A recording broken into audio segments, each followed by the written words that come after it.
Rick and John Brewster have joined me in the evening program studio. We needed a roadie earlier on. In fact, they're doing all the roadie work themselves these days. Yes, we've done the roading work. It's just a bit of counterbalancing on the mic stand here.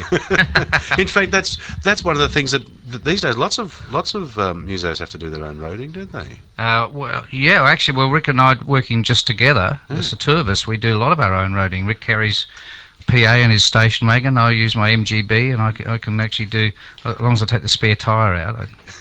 It's the only way you can possibly make any money. Well, that's right. You can't. Who can afford to hire staff these days? Exactly right. Gentlemen, before we have a good long talk, how about some music? Oh, sure. Okay.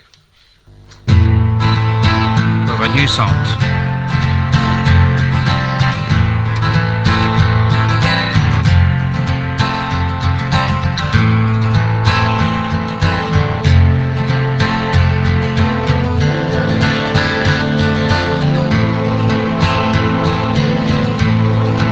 Opposite my other half,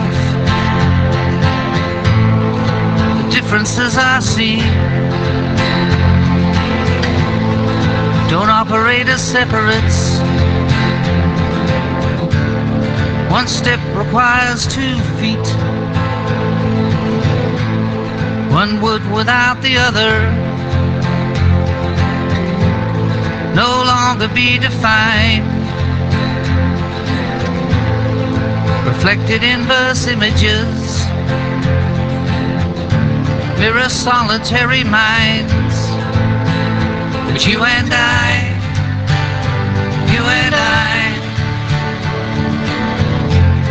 the impossible combined, to be impossibly combined.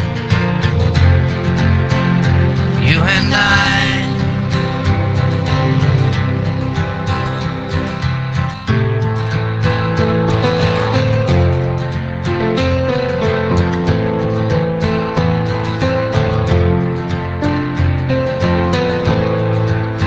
Since and at the first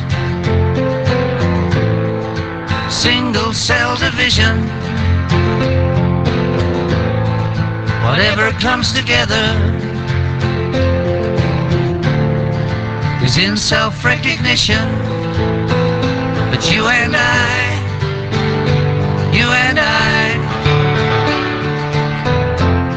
are different from ourselves. Enemies no different from ourselves. You and I.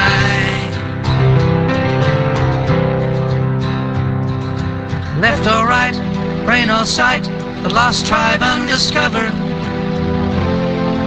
Brother is to brother.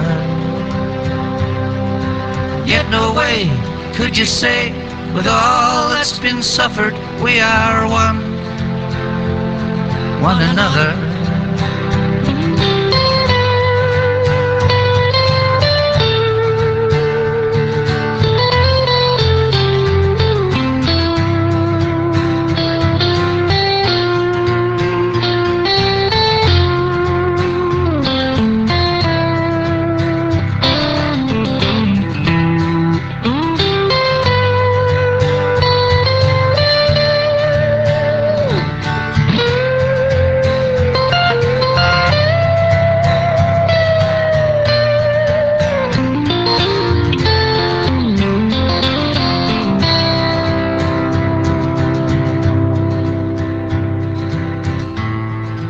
I am only twice removed from an unseen hemisphere, yet instinctively I know one is here. If anything remains unclear, redefine community. Can you make its differences the heart of possibilities for you and I,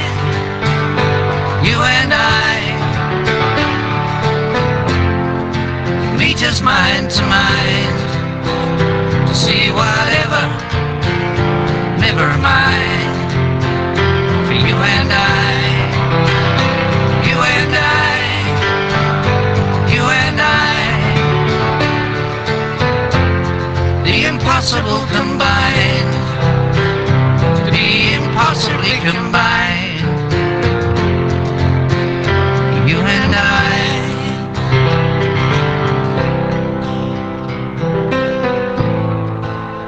opposite my other half.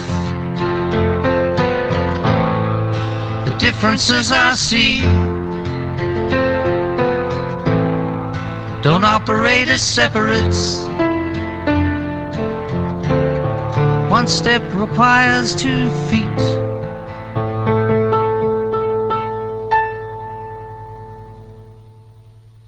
The Brewster brothers, Rick and John Brewster, live to air on the evening program. Gentlemen, welcome. It's lovely to have you with us on Thank the you. program. Thanks very much. Thank you. It's the whole brothers in music thing. I think is a really interesting thing. Maybe a good place to start. You growing up together, was music always around you at home? Yeah, our family were all classical musicians. In fact, our father worked for the ABC. He was a director of music for the ABC in Adelaide. He was the lead cellist of the South Australian Symphony, and his father was a concert pianist. So music is in the genes and destined to be the career? Or did you fight against it when you were young? No, our father fought against it. Your father fought against it? It's not that hard, though. No. Do anything but music. But first get a real job and then try the music. yeah, he did. But Rick did classical piano, and I was just always into rock. I was a black sheep. Yes. Yeah, and And eventually. you eventually corrupted Rick too. Yeah, Rick got corrupted by playing the washboard in the Moonshine Jug and String Band. He went from Beethoven to washboard. So, in fact, that's something that a lot of people only relatively recently realised, that the Angels grew out of, to that extent, grew out of a jug band, which is an enormous change to go from jug music to a fairly powerful rock band and a much loved rock band too. Yeah, well, we started writing songs, and funnily enough, we can write songs now in a jug band kind of way, but we just didn't. We used to do all these old songs from back in the 20s and whatever, but we started writing songs, and they were rock songs. We wrote a song called "Keep You on the Move" and released it as a single in Adelaide, and it sort of took off. It was a bit of a hit for us, mainly because I think Mum bought most of the records. Mum's a good lady. Yeah. But it sort of gave us a start, and we just found that the jug band was getting more and more traditional rock instruments in there. Like suddenly a bass drum appeared, and the bass player went from a tub bass to an electric bass, and then I got an Eston guitar that was really an electric guitar, even though it looked like an acoustic one. And we just got more and more rock, and then we saw Daddy Cool, and for me anyway, seeing Daddy Cool at the Maiponga Pop Festival. I'm not sure what year it was, 72, 73. I was there though, 70. Yeah, were you at the Maiponga? I was at Maiponga. Yes, Fantastic. Might have been 71. Well, we played. That was fun. That was sort of the first Moonshine Jug and String Band gig in a way. I think we stole a piano from Lincoln College, put it in a trailer, took it all the way down from Adelaide to Maiponga. There were so many stories about Maiponga. That's the first time I've heard that one. Though. Yeah. There was a stolen piano on Stolen stage. piano. We gave it back. We had to though. carry that up from the dungeons. Yeah, well, it was a bit difficult getting it back too. I think it sort of fell most of the way. Well, Shades of Black. I remember when Blackfeather used to insist on only playing that upright piano with was lead shielded, so it would never go out of tune. Apparently, it was like 8 of us to get it on stage when I was helping at a dance. But so that was the first big gig for Moonshine. Yeah, it was. Yeah, and it was it was fantastic, and the jug band actually took off. We were a very successful band in Adelaide, and we didn't really tour apart from coming over here to Melbourne and joining up with Mick and Jim Conway with the Captain Matchbox Whoopee band, and we formed the first National Jug Orchestra. Played the TF Muchmore Ballroom out. I'm not sure where that is. Is it Carlton? Or? It was in inner city somewhere. Yeah, and there were like 3,500 hippies in the room, and when the curtain rose and there was this 45-piece jug orchestra, 6 washboards. It was great. Oh, wonderful. Yeah, It was all divided into sections. there was at least one thronophone, which was it was a toilet with a tube coming out of it, and the lid used to go up and down, and I mean, the audience just seeing the jug band, because when the curtain rose, they didn't know what to expect because it was the one and only gig, and they just went crazy. I mean, there was dust flying. Yes. They're just stamping their feet. But that was before we played a note. And when we did play, the conductor was a guy called the After Dinner Moose, who wore a tuxedo with a moose's head and conducted the orchestra with a golf club. But he, in fact, looked fantastic, but didn't know the first thing about conducting. So we completely fell out of time. But gee, it was great fun.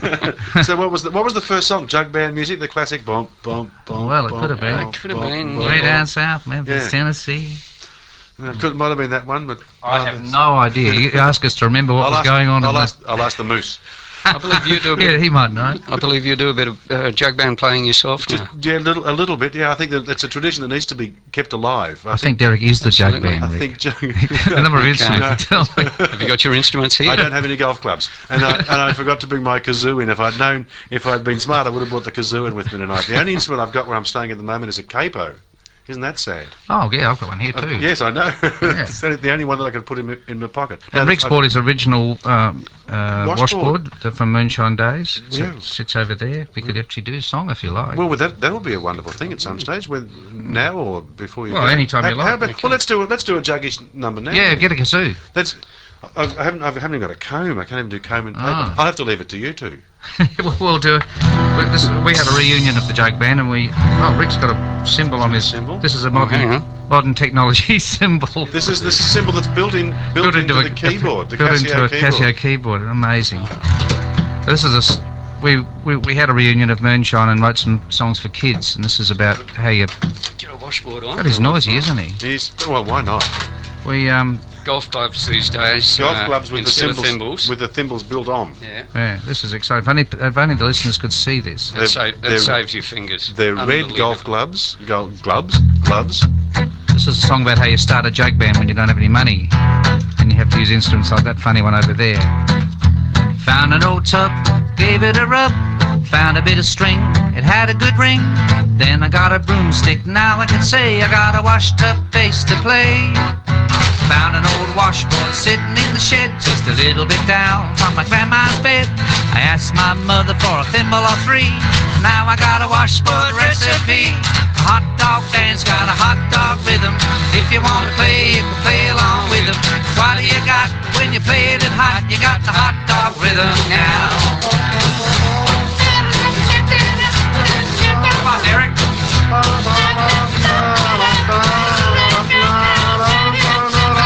You can play the hot dog dance like digging a hole in the cool wet sand. Pick up your homemade things to play.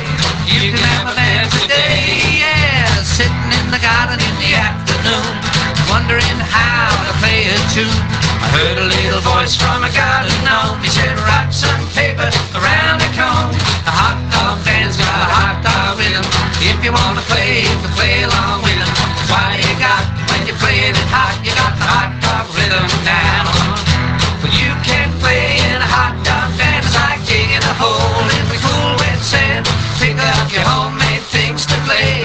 You can have a band today, yeah. A hot dog dance got a hot dog rhythm. If you want to play, you can play along with them.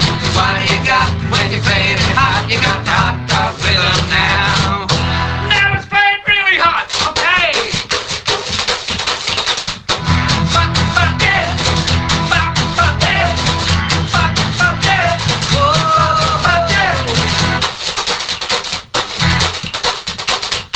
Oh, Rick.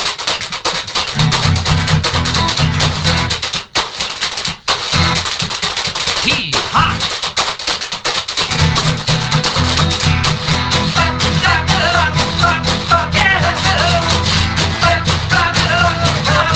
Hot dog dance, got a hot dog rhythm. If you want to play, you can play along with it. What you got when you play it hot? You got the hot dog rhythm now. Hot dog dance, got a hot dog rhythm. If you want to play, you can play along with it. What you got when you play it hot? Got the hot dog rhythm now. I've got to get the words. I've got to get the words and the dots for that. That's going to go into our band repertoire with your permission, Oh, gentlemen. absolutely, yes. I'd love. That's fabulous. Just put your APRA returns in. I will absolutely. Absolutely. The Brewster brothers are with us on the program. Rick and John. Tony is with us on the phone. Tony. Hello. What's the story, Tony? My brother was a foundation member with these boys. Who? Lee Hobber. Lee Are you Hobber. kidding? Your brother? This is Tony. Wow. Lee Hobber, the licorice stick player. He Yeah. used to play the clarinet with us. Indeed. Wow. What's Lee doing these days, Tony? He's in the Hobart School of Art, teaching video and occasionally blowing the clarinet. Ah, well, would you say hello to Lee for us? I will. And these boys, Derek, were pretty pivotal in Adelaide in turning pubs around. You could go in to see them every Thursday at the Sussex, I think it was That's called. right, yeah. Yep. And you didn't have to pay to get in. Oh, I think there was. I think. Let's pay to get Well, I out. didn't pay to get in. Maybe I think I carried the gear from time to time. Yes, yes. Well, we let brothers in. So pleased that they're still performing great music. Yeah, no, it's good, isn't it, Tony? Yes. It is good. Thanks for that. Yes, I think one of my favourite songs in the Moonshine days was Staggerly. Oh, yeah. Wow. You've just reminded me. It's We had a great- reunion last week at the Governor Hindmarsh in Adelaide, and that's one song that we didn't do. Excellent. Oh, Yeah. Well, there you are. Any chance of Yeah. another reunion? oh yeah. Oh, yeah, That'll they happen? happen every time we go to Adelaide. Yeah, all right. Yeah. Yeah, we think so, because we loved it so much. Have to get Lee to come over from Hobart next time too. Yeah. Tony, thanks very much for ringing through, mate. That's Pleasure. Yeah, it's nice to talk to you, Tony. as we were saying before, the Moonshine grew into the Angels because rock and roll was what you could write, and the Angels became just such an important musical force in Australia. Was that a pleasure all the time? Most of the time, yeah. Yeah. Well, certainly, the first 4 years trying to get somewhere was, it was difficult. But of course, you look back on it, and it was all a pleasure. Yes. And we did crazy things. We just got into our old EH station wagon, and drove all over this country. I mean, and the overnighters from Melbourne to Sydney, driving all the way, going, setting up at Checkers and doing a 5-hour show for $100, and After playing the night before in Melbourne. Yes. and Yeah. I used to operate the lights from on stage. I had a foot box, and I used to just stand there on stage and punch lights on them. We only had 4 lights a side, but it was. That's, it was- when you're playing a lead break, that's And difficult. we'd isn't set it? up It's more our than own we've got PA. these days. That's right. It is. Oh, gee. And then it got big. Is big pleasant still, or does big become more business than pleasure? You get some confusions in there. I mean, one of the things that probably was a problem for us is that when we were in Australia, we were we were all making really good money because we were selling out everywhere. Yes. We could play pubs on a Monday night and put 1,500 people in the room. So we were taking doors everywhere and doing quite well. Then, of course, we launched ourselves overseas and went to England, Europe, and America 2 times in 1980. We spent basically 6 months of 1980 overseas, and then it started to get tricky because you're on record company advances and you're basically making a basic wage, and that was okay, but the non-songwriters in the band were actually disadvantaged from the songwriters, and the songwriters were me and Rick and Doc. Yeah. And the other 2 guys were really, we didn't see this coming. They were sort of, we were the ones making more money than they were. And it's not that's all 'cause about money, but it's the way the royalties, for those who don't understand, Yeah. the royalty structures are set up, the copyright structures are that people who write the songs are looked after first in the Australian copyright system, Yeah. and in fact the world copyright system, because this is part of your art. yeah. Then there's performance, which is another part of your art, and if all you do is perform, then you don't reap the rewards of writing things that you haven't written. I mean, it's that sounds like a negative. I mean, Yeah. basically, it was all very exciting. I mean, Yes. touring, the states and doing, we've finished up, particularly in the northwest, we were selling out like 8,000 seat venues, and Gee, that's good. and it was very exciting, but we didn't quite ever recoup the advances, and we'd had to We sell found 1 million ourselves coming back to Australia and having to tour for 6 months to wipe To out pay the- off the record. advance. Yes. Yeah, but it certainly kept us focused on that sort of underdog thing and paying your dues. We never sort of got too much tickets on ourselves. We always thrived on being underdogs. Actually, we could support anyone Yes. Yeah. and always sort of do well. Yes, and you warm up for anyone, or just be yourselves and have someone else warm up for you. Yep. Yeah. Yeah. Well, the better the support band for us in those days, the better we liked it. We had some great bands: Eurogliders, the Divinals, Yes. Rose Tattoo. I mean, a whole lot of them. Yeah. Yeah.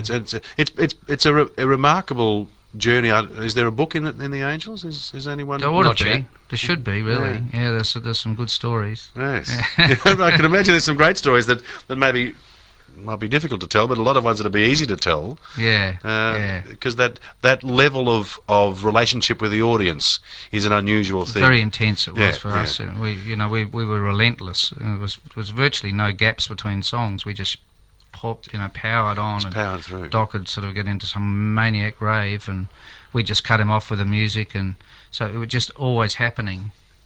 It was very exciting. Very exciting. Robbie Hurst was on the Conversation Hour earlier today with John Fain, and a listener rang just to remind us that they saw this listener saw the Angels in '78 at the showgrounds, and your support act was Midnight Oil. Yeah. And at that stage. So. Yeah, that's right. Yeah. And he's written the book. Yeah, we did a lot of shows with them. A place called the Stage Door in Sydney, Midnight Oil, where I support act there too, and the place I think was licensed for 250 people. Yes. We had 1,956 payers. Yes. Then with guests it went over the 2,000. It was insane. Well, if you realise how dangerous it is, It was extremely dangerous. to step back from. But at the time, that level of excitement is it's phenomenal. Well, And the fire escape doors were chained shut with a padlock, so people couldn't get in. So people couldn't get in. Yeah, because people could open the fire exits and let them in. You know. So could have got more. Yeah, It was madness, complete Absolute crazy. madness. Well, and there's some wonderful film footage and video footage too. The audience singing along with so many of the Angel songs. I mean, they're anthemic and they worked, and you did a great job writing them. So since then, the official finish was the end of 1999. I think, wasn't it? Well, it's not official. I mean, we actually haven't officially broken up. Oh, really? Someone told It's me. just that we haven't done it yet. Everyone Done a just gig yet. assumes that You're we you're have. just having a rest. Well, yeah, you know, we did Darwin, Turn of the Millennium, Yes. and our manager, Brent Eccles, handed everyone a polo shirt with the Angels 2000 written on it, and I think it must have been the kiss of death because we've never done an Angels gig since. It makes sense. Which Yeah. doesn't mean you don't want to. It's just that. Well, you know, we don't say never. Yeah. We, Okay. But meantime, you know, Rick and I are loving doing what we're doing, and Yeah. Now, which is what I'm getting to. What are you doing? You're working together. Yeah. The difficulty of brothers in the same room doesn't matter because you've been doing this for such a long time now. You've gotten past all that. We went through all that, Yeah, years that's ago.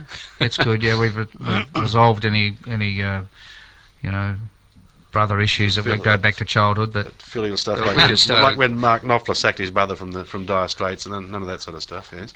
no, Rick sacked me once from the Angels. I had a rest from it, but you know. Yeah, but that was then. This is We now. basically went right back to our roots, back to classical and Bob Dylan and Everly Brothers, whatever, joke band, Yeah. and just started playing together acoustically and writing songs.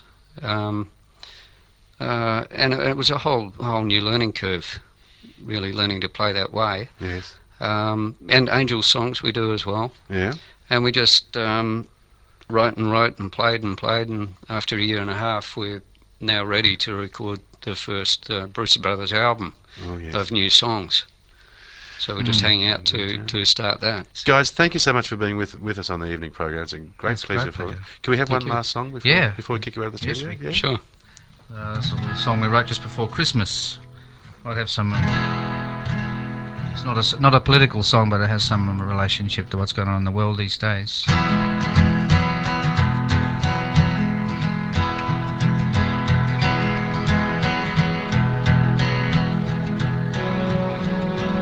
So love is made as battle, in perpetual state of war. Fight to beat the boredom, the recreational chore. Some women must be taken by victors to be spoilt, or refined by her denials of all but order royal. Some tiny little soldier refused to ever grow out of force of armor and pretending Ivanhoe. In battles of possession, knights are shining steel. The reality of warfare, the wounds are deep and real. For what you take, you can't receive. Appreciate the tender gift. If heaven waits, no better will it be when love is free. Love is free, love is free, given as your gift to me unexpectedly. Imagine as it should ever be when love is free.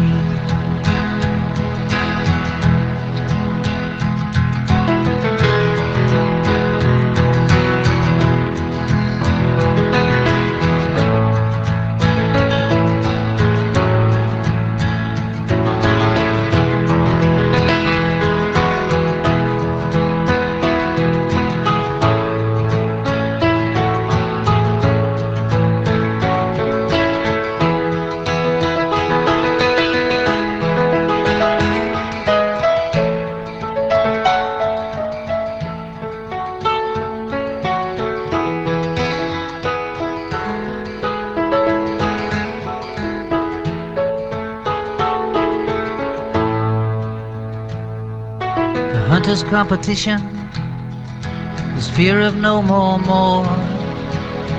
It's living but for nothing, to ride the wrecker's ball. Our history of broken worlds daily goes disowned. The survivor will repudiate the last himself alone. For what it takes, he can't receive, appreciate loving's gift. A point to fate beyond eternity,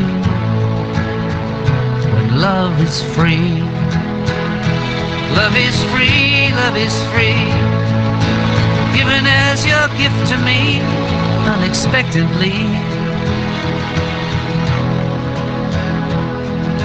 Imagine as it should ever be, when love is free.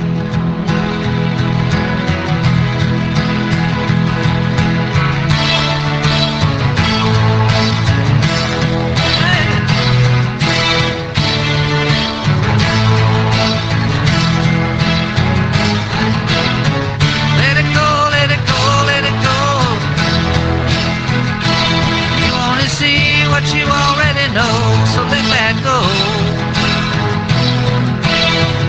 Let it go, let it go, let it go. You wanna see that you wanna be, and let that go. You cannot hold a universe of infinity, so let it go. With love to be free, imagine as it should ever be, when love is free.